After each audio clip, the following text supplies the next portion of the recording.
and privilege to introduce our keynote speaker.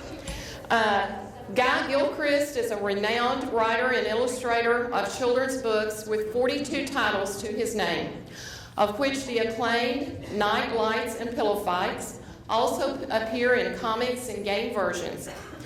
In addition, he is a celebrated syndicated cartoonist with strips such as Mud Pie, Screams, The Portrait Guy, The Rock Channel, Today's Dog, and since 1995, the classic Nancy. I remember loving Nancy when I was a little girl. Guy won the prestigious Reuben Award with the National Cartoonist Society in the Best Book Illustrator category in 1998 and 99, and 3 Children's Choice Awards by the International Reading Council for Best Books of the Year.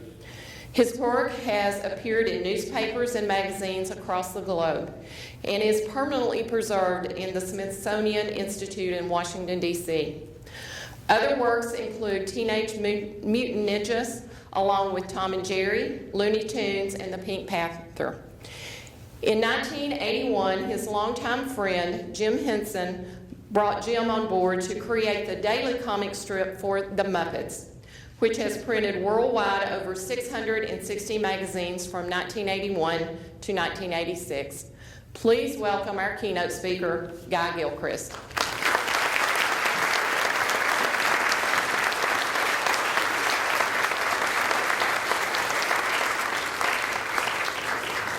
Hi. All right, I've got to actually do something now, right? Okay.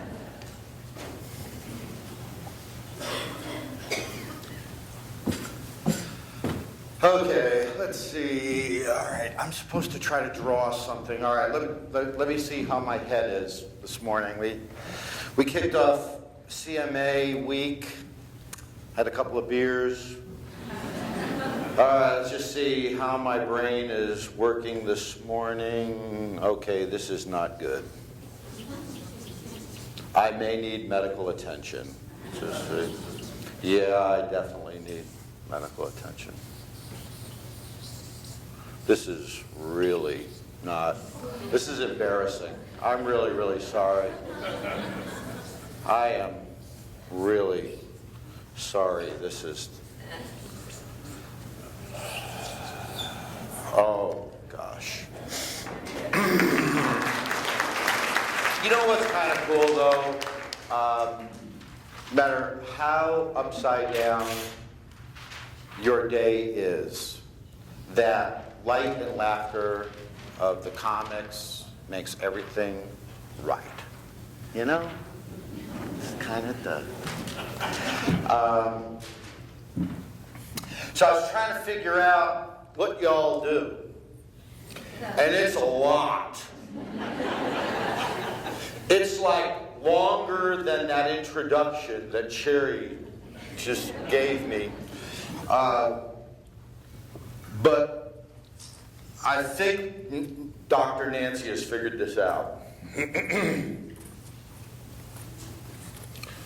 My files were unfiled. My practice was a mess.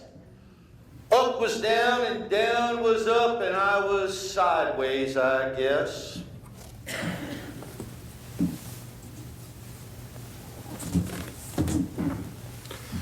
As a practicing stuffed animal doctor, with patients like teddies and pugs, I was about to pack in my thermometer, my stethoscope, and scrubs.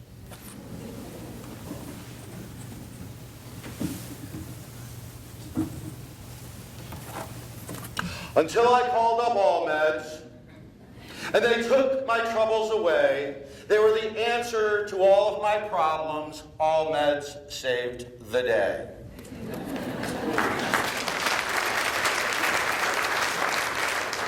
Now my bear and my kitty are happy, and my troubles are non-existent. You make it easier to be Dr. Nancy. Allmeds, you made all the difference. Sherry, here, this is yours.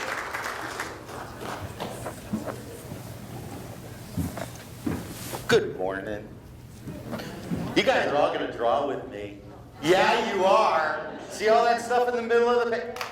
We're good to go. Okay. All right, young man. Get up here. Come on.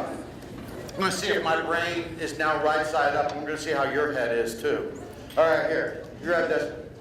Now, a lot of people don't know this, but many, many years ago, about 1988, Bill called me. Bill was working for Mirage Studios at the time, right? And was in charge of Teenage Mutant Ninja Turtles. And he said, you know, Guy, we want, you know, we've got a whole bunch of books that we want to get written and drawn. And they're about the Teenage Mutant Ninja Turtles. I said, the Teenage Mutant what, Bill? And he's trying to explain that they were these turtles that did karate. Anyway, Bill, I'm hoping that I'm going to remember the lesson that you taught me on how to draw the turtles those thousands of pages ago. Okay? So I know yours is going to be way, way better than mine. Okay? Okay? But let me kind of start out. Okay? You guys are drawing along with me? Because look, Bill is like a Teenage Mutant Ninja Turtle expert. He's very, very humble, but Bill is an expert. He is going to teach us all how to draw turtles. Here we go. Ready? All right. Bill, if I remember correctly, you said we started with a rock. Was that right? So we just like draw a rock, right? Draw a rock. Oh, this is like so much better than mine. Oh my God. All right. And then there's a bump on the rock. A bump on the rock, but okay. Oh man, you're like blowing my mind over there. And okay, then I guess there's another rock and another rock. And then there's holes in the rock. Is that right? Yeah. And those holes in the rock make us happy because we're really weird. Incredibly happy because we're incredibly weird. Now, the fact that you think we're weird. Oh, by the way, if you're weird and you know it, I want to hear it. On the count of 3, I'm weird and I know it. 1, 2, 3. I'm weird and I know it. Oh, come on. 1, 2, 3. I'm weird and I know it. Good. I knew this was going to be my kind of crowd. Okay. So, we're weird. We know it. We need a blankie to feel better. So, we're going to put a little security blanket over the whole deal and tie it off so it doesn't come undone. We put another rock on the top there.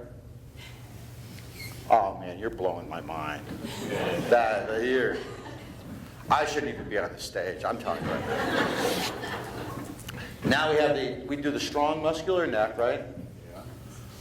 We do the shell, and then we do the real hard part because we have to spell cowabunga.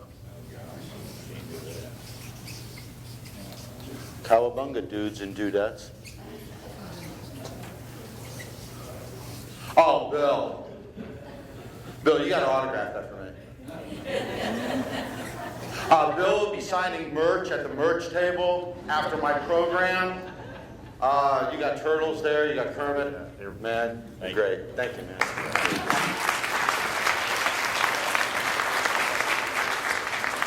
So over the years, I've worked on the turtles, the Muppets. Tom and Jerry. Okay. Let's pretend I haven't started yet. Okay? Because this isn't part of the normal program. Okay. We're videotaping this and everything, so we're just going to cut all of that stuff out. It's all dropped on the editing floor. Here we go. Because, I'll tell you, do me a favor. Count to 20 fast. Go.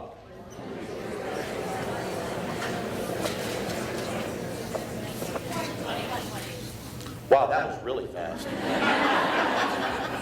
That was even faster. Okay. So, a long time ago, so in 1984, I was guest of honor at the White House. It was the Easter at the White House celebration. And so I'm signing here's this poor kid from Winstead, Connecticut, who grew up drawing cartoons from the newspaper because newspapers were free. My mom was a single mom, and there was no such thing as child care in those days. So she'd put me in the corner, open up the funnies, grab paper mats and stuff, anything there was for me to draw on, open up the funnies and say, here, draw that. Like, she wouldn't point to Beetle Bailey or, Pogo or anything. She'd just look at all the stuff. She'd say, draw that. And that kid got to be the guest of honor at the White House. Anyway, so I'm signing pictures of a pig, a frog, and a bear in the White House like all day long until my arm falls off. And there's like all of the most famous people in the world. It was like Peggy Fleming from the Olympics, the Washington Redskins, the Baltimore Orioles, everybody famous was there. And I'm like signing, pig, frog, and a bear on the program. Anyway, in those days we're at war with Libya, and you had to be vetted, like really heavy duty. And you had so much plastic around your neck, stuff, badges and stuff, that if it was gold, I would have looked like a white Mr. T. And anyway, so I had all this stuff. Well, here's the stuff they don't tell you, okay? The pictures that they take outside on the White House lawn, when they have any of these celebrations that look so beautiful, well, that's because they take all the porta potties and put them 3.5 miles down the road out of the picture. And you've got poor Twinkie the kid is like this, because you can't get 3.5 miles down the road. Anyway, the only people that had access to any restrooms or anything were people that were vetted and had the Mr. T deal, like me. Well, I'm there with a guy dressed like Fozzie Bear. Waka waka. And we've got 2 Fraggles that break dance. Remember the Fraggles? Yeah. And then we had a Fraggle Wrangler. And no, those are not jeans for Fraggles. They're the guy that stands by the Fraggles because kids like to push the Fraggles down the hill. They don't roll as far as the 2 M&Ms, but they do roll. Anyway, so I had finished up signing for 3 hours, and I go back to the camper, and the Fraggle Wrangler guy goes, "Guy, let me borrow your stuff. I really gotta go to the bathroom." And it's like a mile away. I go, "Okay." So I take my stuff, put it on him, go to take a nap in the camper. And because he's coming back in 5 minutes. Well, I don't even get to the nap. Bang, bang, bang, bang, bang. There's a knock at the door. Open up the thing. You're signing autographs again with Peggy Fleming. I'm like, Peggy Fleming? Because she was like the most beautiful girl in the world when I was 11. So I'm just like, Peggy Fleming. So now, anybody that knows me at all knows I have no brain whatsoever, and I cannot even get home.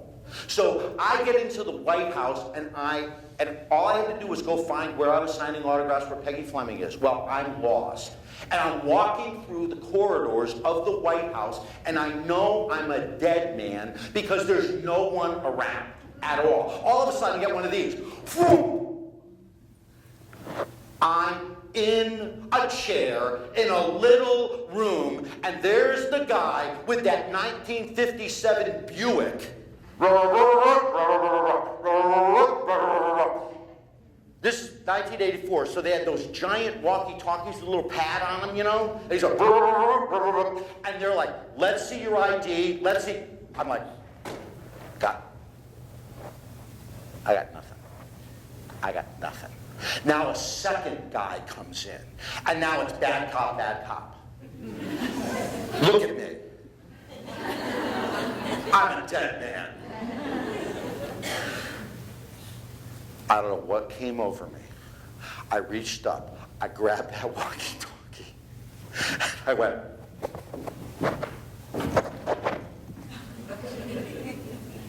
anyway, "Oh, could you sign that to Sandy?"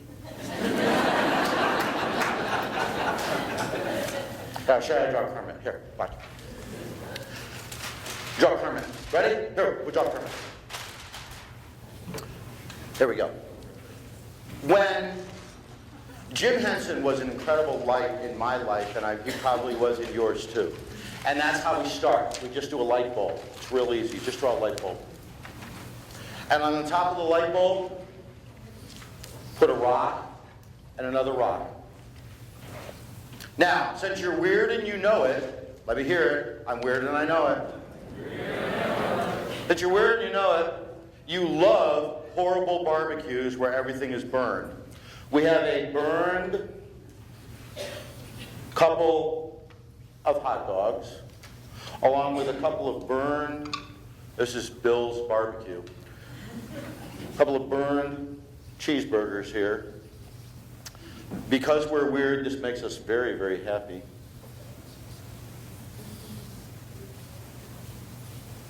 Now just think of a triangle and count to 7.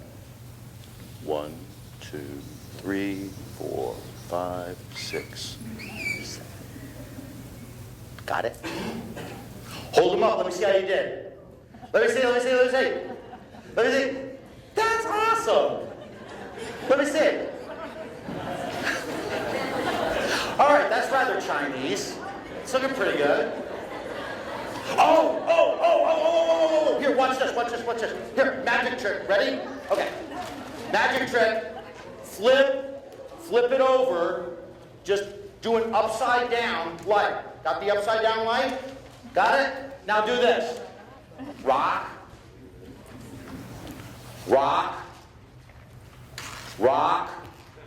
Hole in rock. Crack and rock. Woolly caterpillar. Everyone's happy. Another woolly caterpillar in a ball. Another one over here. Now draw a hot dog and another bump. Waka waka. Got it? Let me see.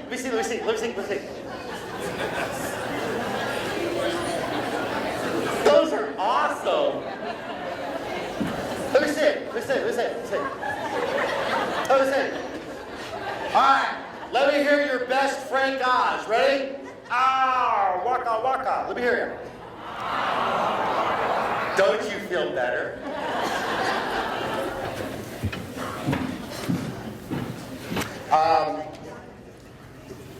So some people at a college here in Nashville went insane and hired me to be their commencement speaker, kind of like Sherry went nuts when she hired me to do this with you. And I was the first guy that had to come on, because I'm a prop comic, obviously. And I did this little commencement talk. Having been a poor kid and not having gone to art school, I learned art by, I always say I didn't go to college, I went to work. And everything that I ever got was just a blessing from God.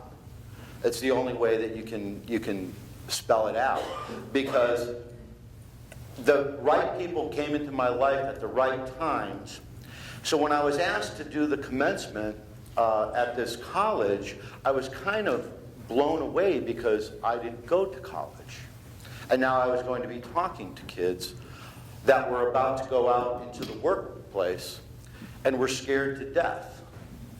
Now the workplace, that's a place that I'm kind of happy about. And that's kind of a place that doesn't freak me out.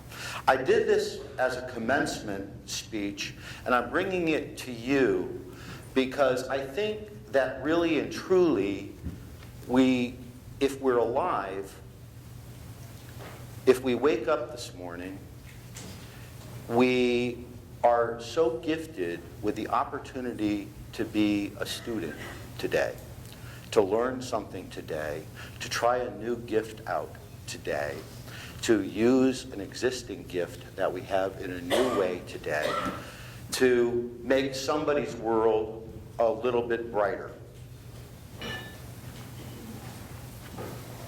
So there'll be some caps and gowns on this. Just go with it.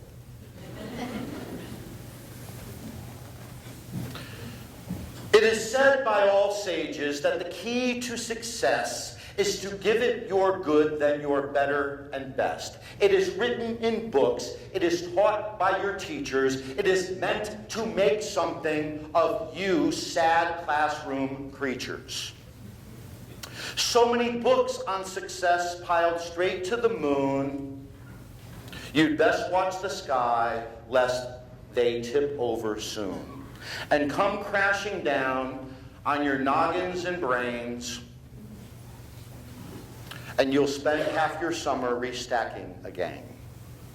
So I'm not here to talk of the truth in those pages. Instead, I am here to talk of the gifts of the ages, the gifts that you love and the gifts that you fear, the invisible gifts you have right with you here.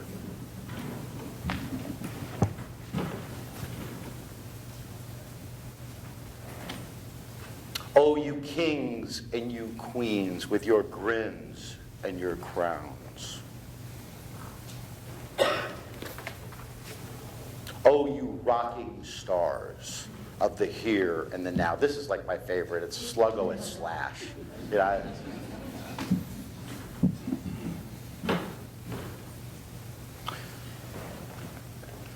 You're cool, you're hot, you're it, you're wow, you'll rule, you'll rock, you'll win. But how? That is the tough one. That's the mysterious part.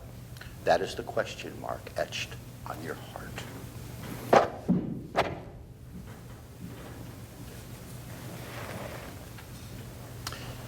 Is it a secret? A treasure? On a map old and worn? Nope. You've had this with you since the day you were born.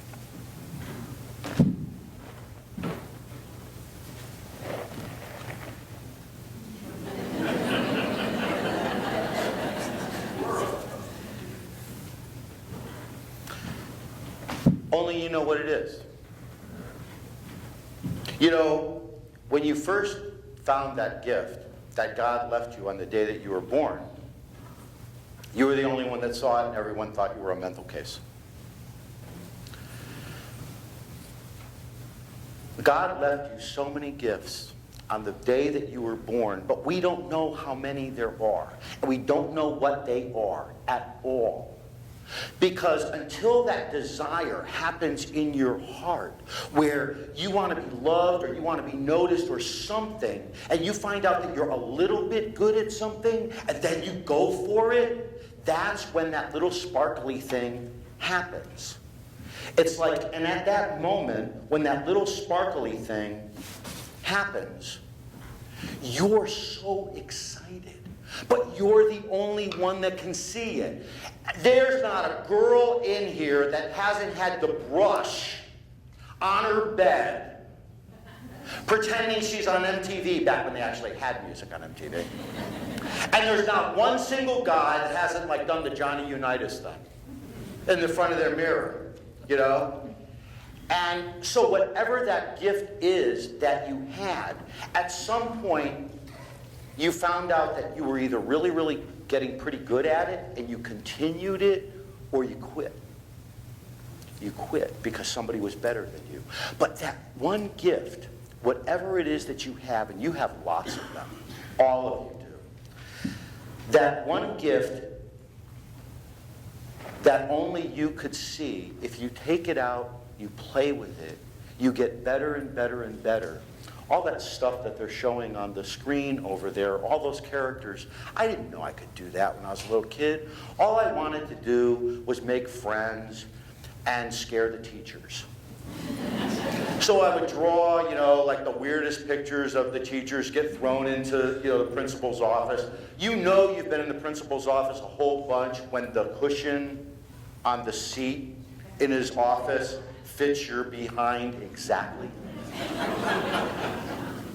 Me and Mr. D'Onofrio, we were like this. I called him Rob.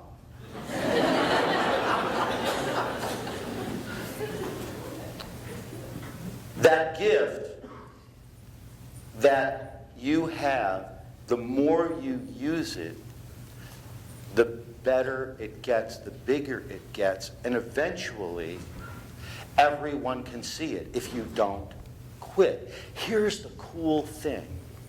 Every one of you has something that you're really, really good at. Maybe a lot of things that you're really good at. Think, though, about something maybe that you used to love to do that you kind of quit on. And imagine, with what you know now, if you picked that gift up again and opened it and used it, how much better your life would be, the people in your lives, your community, giving back to your community.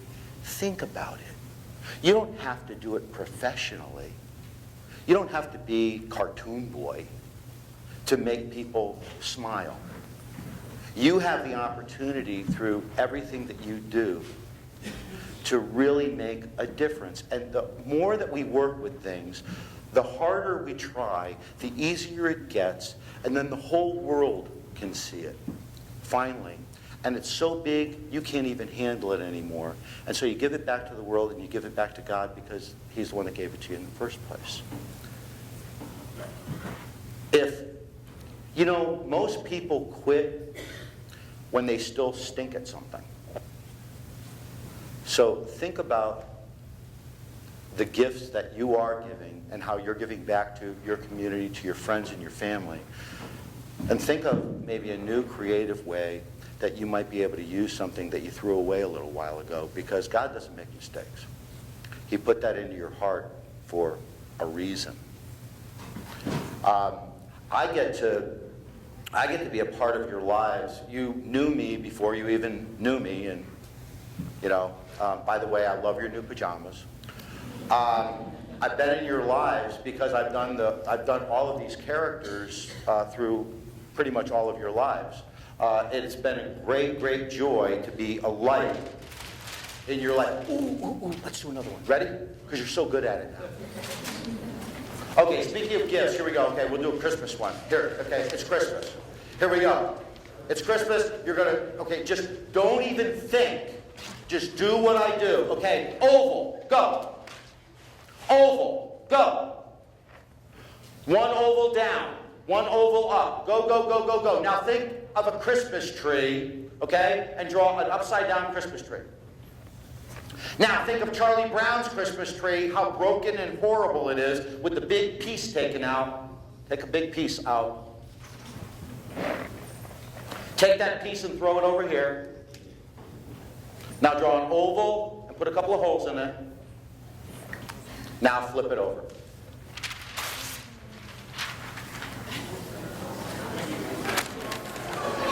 It's Frank Oz Day here at Allmeds. Okay. All right. Sherry, come on. Yes, cut. Pick up Sherry. When do I get to have somebody else come? What's that? When do I get to have somebody else come? When later, when it's your program, later. So, okay. All right, you don't have to do this part, okay? All right, you don't have to do this part. So, one of the really cool things that I got to do with Jim Henson, I did as Sherry said, I used to do the Muppets comic strip for Jim Henson.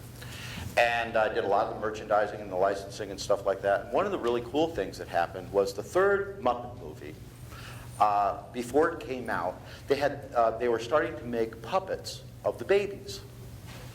And Jim sent me pictures of the puppets being made, for the little dream sequence in Muppets Take Manhattan.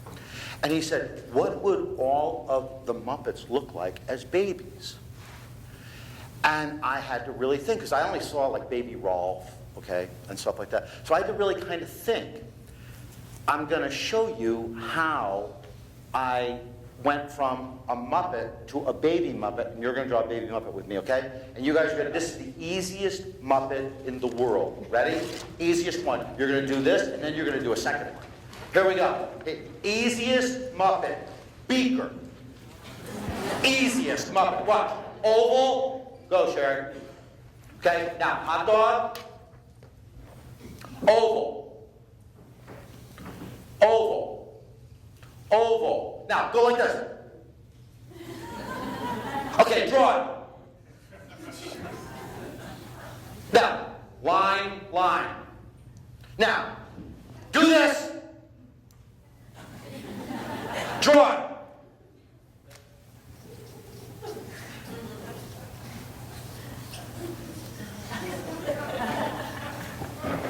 Bingo! You got it. All you have to do is just, like, draw how you feel. Totally freaked out at this moment, raising your hand going, is he done yet? Oh, will you check this out?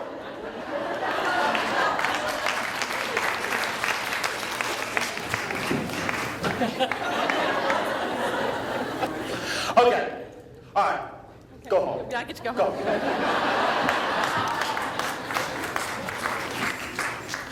Okay. Here's how you change it around. So babies are cuter.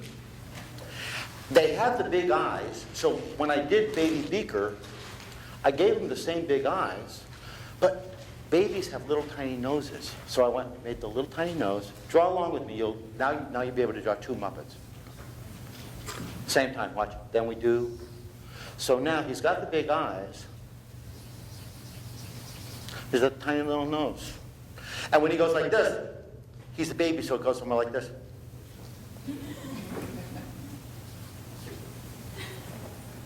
I know, right?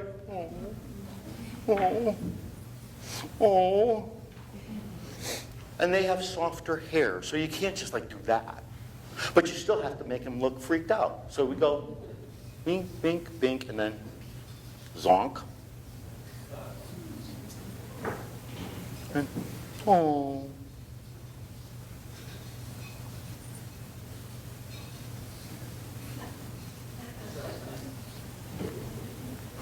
There. There's the baby Muppet. Okay. Which one's this? Okay. Who's this? Tom or Jerry? Ready? We'll take a vote. You'll raise your hand. Tell me which one's which. Ready? Okay. Is it Tom or Jerry?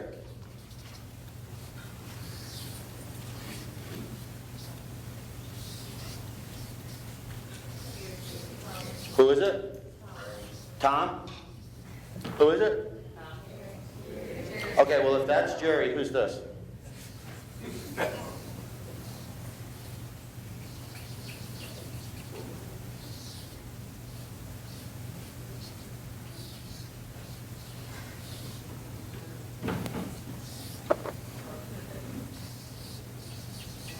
So that's Jerry. So you're telling me this is Tom?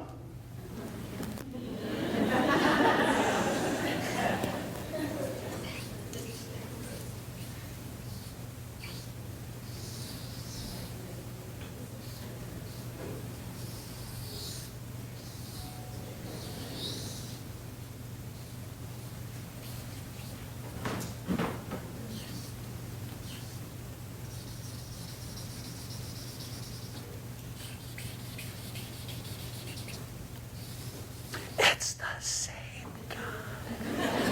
Don't tell anyone.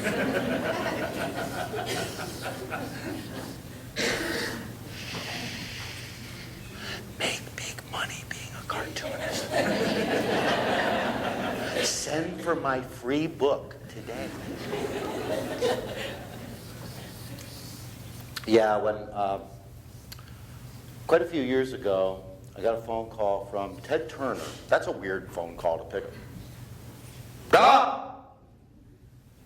It's really Ted Turner. How's Jane? You know. How's that workout video going? You know. What do you say? It's Ted Turner. And I guess he didn't really realize when he bought MGM that, you know, because he wanted The Wizard of Oz and Gone with the Wind. But he got Tom and Jerry along with it. And so I got the phone call. They had actually been out of production for so many years with Tom and Jerry that all of the Tom and Jerry drawings were all gone. And so Ted hired me to go back and, what a job, right? I get to like watch tapes of Tom and Jerry. then draw them and go teach a whole bunch of animators how to draw Tom and Jerry and get paid for it. Good gig. That's when I found out they were the same character. A lot of that goes on, though. It's like when I worked for Looney Tunes for quite a while. Eddie, who's going to play guitar up here with me in a minute, we were talking about the old Walden Books days, and I did about 2,000 pages of Looney Tunes. And it was strange, you know, because as a kid, you know, you'd learn how to draw a character, and so I knew how to draw Bugs Bunny. I had taught myself how to draw Bugs Bunny. And I was such a big Chuck Jones fan, you know, that of course I knew how to, I'm sorry, oh, this is, again, okay, I'm embarrassed. I forgot what I was doing, and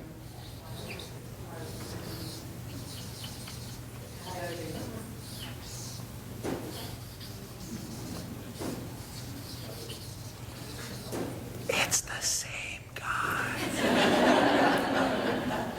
Send for my free book. Then we will hound you for the rest of your life, selling you each one for a quarter. Oh, want to draw him blown up? Who doesn't? Here you go, here, okay. So you do exactly that. Okay, go ahead. I'll wait. What's going on? Oh, okay. I see where this is going. You want me to draw again? All right, I get it. All right, here.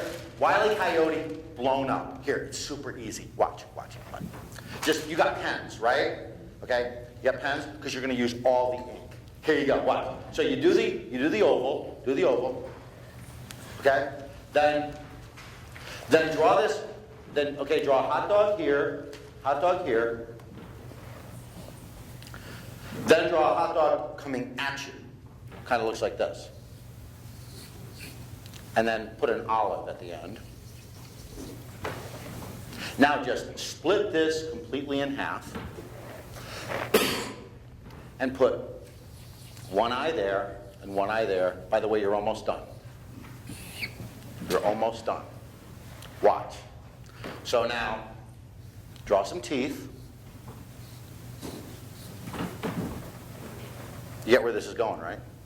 Now, get ready to really scribble a ton. Watch. So now all we do is do this.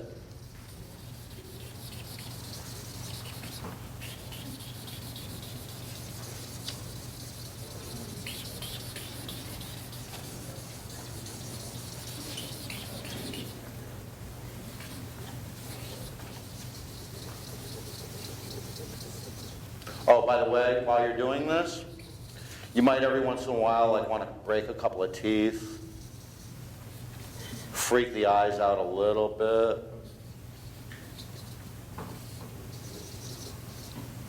And then just do antennas that are falling apart. And you've got your Wile E. Coyote blown up. Oh, okay. And here's Bugs. Ready? Everybody wants to draw Bugs. Right? No, stop the madness. Hey, I'm selling free books. Here we go.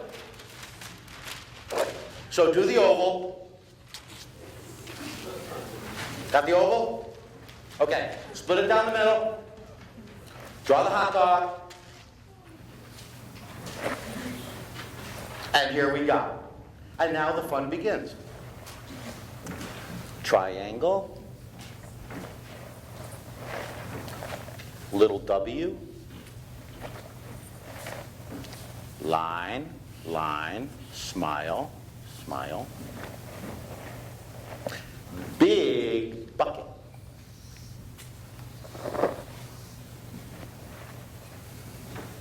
big tooth, big tongue in big mouth, furry,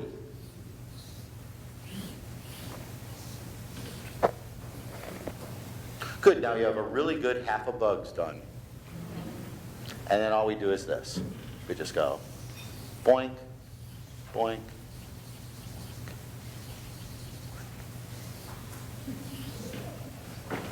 You're getting there. Little tuft hair on the top. And then do as much of the ears as you can. I'll sell you the rest of the ears in my free book later. It's bugs. It's been an incredible joy for me to have done the Muppets, Nancy, Muppet Babies, the Turtles, Bugs, all these characters for all of these years. What you've allowed me to do is be a light in your life. You've given my life structure. Every day, the Nancy comic strip, and by the way, Nancy loves Nashville. The Nancy comic strip comes out of Nashville to 80 countries all around the world. There are 57 million people that read it every day, and you know what that means, right? Don't spell stuff wrong.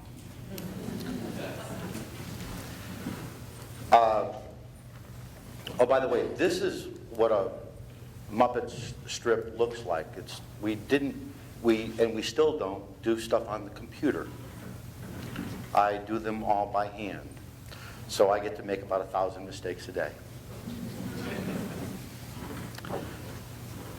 You've allowed me to be a light in your life. And I think that that's the reason why we're on this planet, is to bring joy and laughter and love to people. You know, when God came to earth, he didn't come here to start a religion. He came here to teach us how to love. And he not only said that he was a light, but he told you that you were. And there was a poem that I wrote for one of my Nightlights books that I eventually made into a Nancy Sunday page that was very popular. And so then I did up some boards thinking that, oh, this will be a little cool thing that I can do for kids and for corporate events and stuff. And it's a really, really short poem. And then I'll tell you the dumb mistake I made.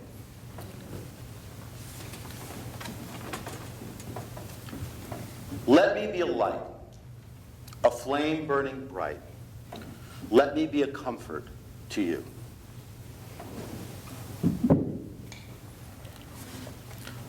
Let me be warm. Won't you let me be warm so you'll no more be cold and blue? Let me be a light to chase away night when darkness is all you can see. Let me be a light, we'll all be all right, and maybe someday you'll be a light for me. So I was pretty proud of this. And it ran on a Sunday, and I got a phone call from WSM, you know, the Grand Ole Opry station, and they said, hey, Guy, we'd like you to be on Sunday night. So I think, well, this will be cool because I'll do the Sunday page on WSM. Because pictures look so good on the radio. What the heck was I thinking? And I get to the studio with the pictures. What an idiot. And we're blabbing away, and I've got my guitar, and I'm playing a couple songs and stuff, and then I'm like, but I want to get to my point. It's a Sunday, I want to do a little preaching, and now here I am with my pictures. So honestly, at that moment, I picked up the guitar, I turned it into a song. And thankfully I remembered the words and didn't sound like a complete idiot. But to make sure I don't sound like a complete idiot, I'm going to bring up the best guitar player I know, Eddie Heinzelman, to play guitar with me.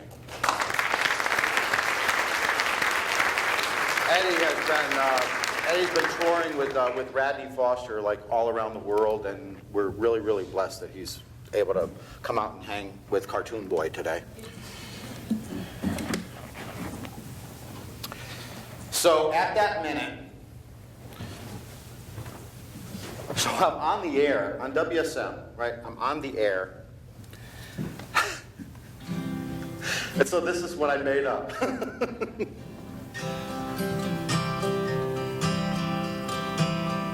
Let me be alive, a flame burning bright.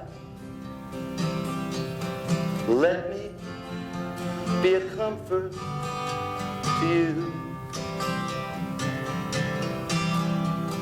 Let me be warm. Won't you let me be warm, so you no more be cold and blue. Let me be alive, chase away the night, when the darkness is all you can see. Let me be alive,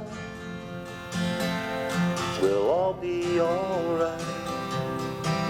And maybe someday you'll be alive for me.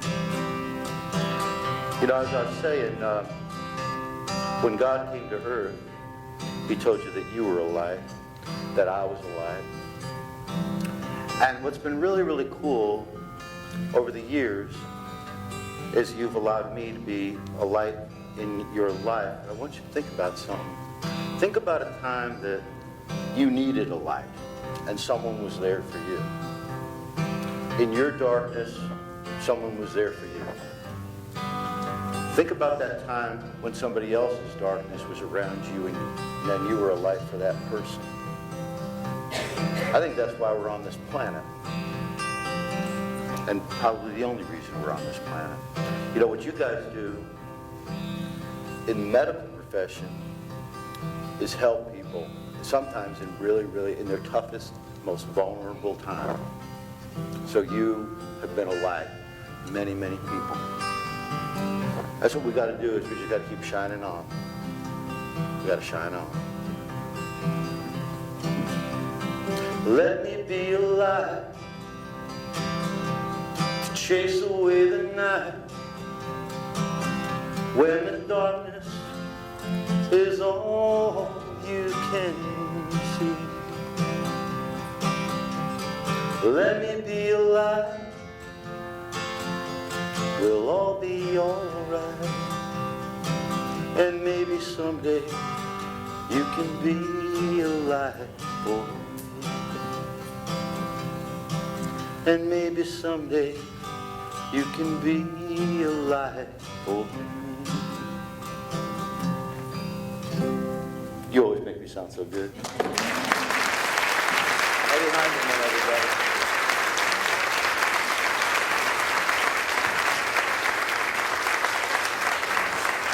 Yeah, I got away with one, didn't I? I know. So when I was a little boy, I was about 8 years old. I was in 3rd grade.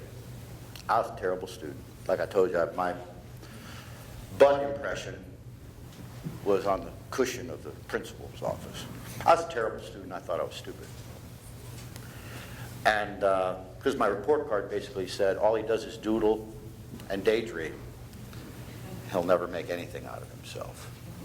I mean, a job at the hardware store was what they planned for me, I think, or upholstery.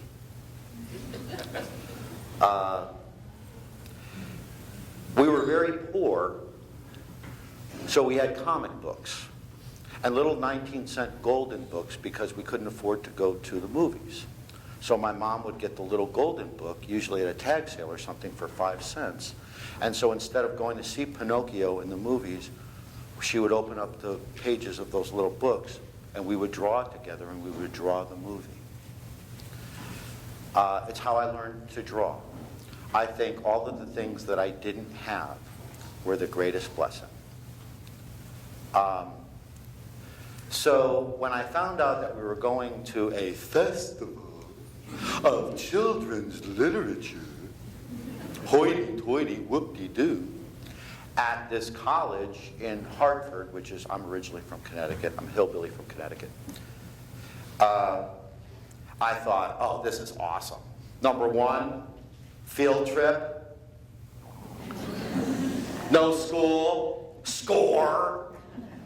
It's going to be in an auditorium. I could sit all the way back. Score. Take a nap. Blow spitballs at Becky through a straw. Crawl around on the floor when the lights are off and steal Twinkies out of the rich kids' bags. I'm like, score, score, score, score, score. So the minute that we get there, because I know this is going to be a snooze festival of children's literature, I sit all the way in the back, and I get ready to go to take a nap. Lights go down, and the minute it started, I used to call God the man in the sky.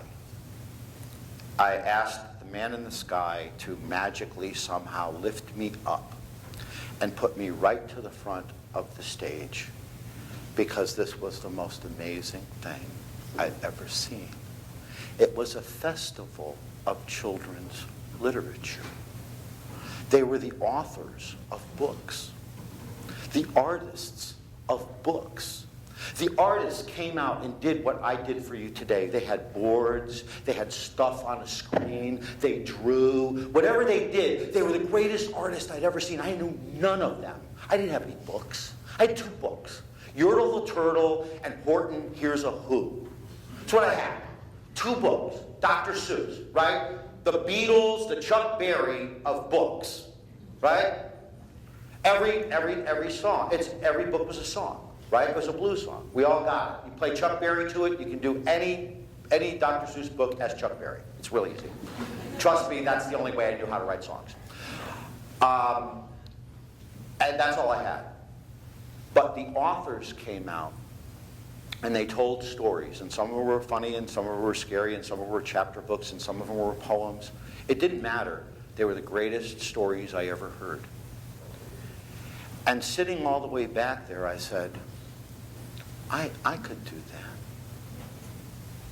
that. I could do that. And I started to form this dream in my mind that someday I would have books that I would draw and write. Well, I noticed, I guess because I was poor and I had hand-me-downs, they had really nice shoes. Yeah? It's like weird stuff you think of as a kid. They had really nice shoes. I thought, those shoes probably cost like $100. They probably have a Cadillac. Hey, wait a minute. I could get nice shoes at a Cadillac if I just get my act together. So I start this plan, right? Like, I'm going to get rich. And then I realize I'm horrible at numbers. And I'm a stupid kid. Obviously, my report cards are horrible. So I'm probably going to get cheated. So I start to devise this plan of revenge against the world, because obviously the world hates me. And I'm going to get rich being an artist and a writer.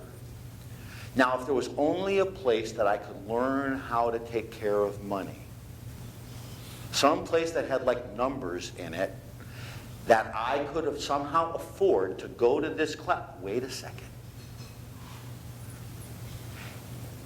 That place I keep getting kicked out of and sent to Ron's office. They have math in there. Awesome. So I planned this whole thing sitting in the back row in the dark, that this dream of mine would somehow come true. At the end of the program, he came out. He wasn't supposed to be there, but his mom and his dad lived about an hour away in Massachusetts. Dr. Seuss came out. And he said some things, preliminary things, and then he drew his cat. Now, I was so far away, he was this big. And his cat was this big. But his words were huge. He said, "Has anyone ever told you that if you have a dream and you dream that dream enough, that dream can come true?" And we're all sitting there going, He goes, has anyone ever told you Dr. Seuss is yelling at us?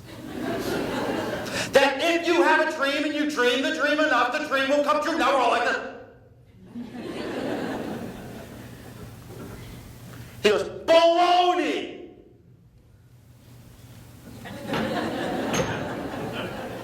What? My hero is just stomping all over my dreams. Another awesome day for Guy. He said, if all you ever do is dream about something, you'll get nothing. If you just lie around on your backside and think about it, you'll get nothing. But if you get up and go do something about it, you get everything. It's the only time I ever disagreed with him. I think if you lay around on your backside, just dream about it, you get two things. Not nothing. I'll show you. If upon your bottom you sit all day and dream and wish and hope and pray for a long, long time, you plan and you scheme, you'll get a sore, flat bottom and a sad old dream. And these two things really aren't good for a lot, this sad old dream and flat, fat, old behind that you've got. So get up from where you sit and grab that dream and work and do with sweat and steam.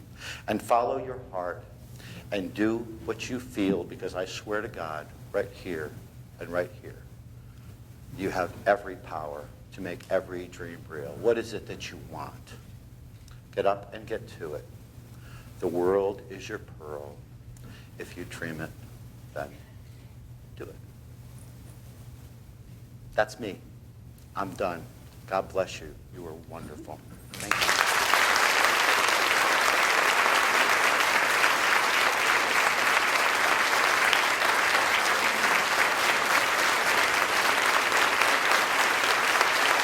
Thank you very much. Thank you very, very much. Thank you, that was great. Thank you, man. We appreciate it. All right, you got a few minutes to get your class. We really appreciate it, guys. It's great. Thank you. Take all your drawings with you. All right, everybody dismissed. Thank you. I want a picture. Yeah. Oh, man, thank you. Thank you. Thank you. Had a good time. We appreciate that. Very, very cool. Man, thank you. Thank you. That was awesome.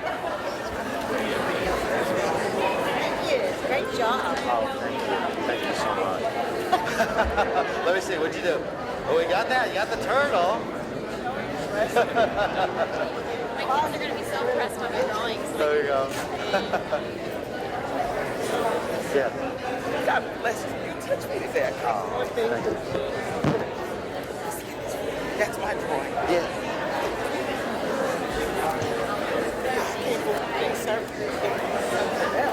Here, I'll tell you what. Here. Where's the Here we go.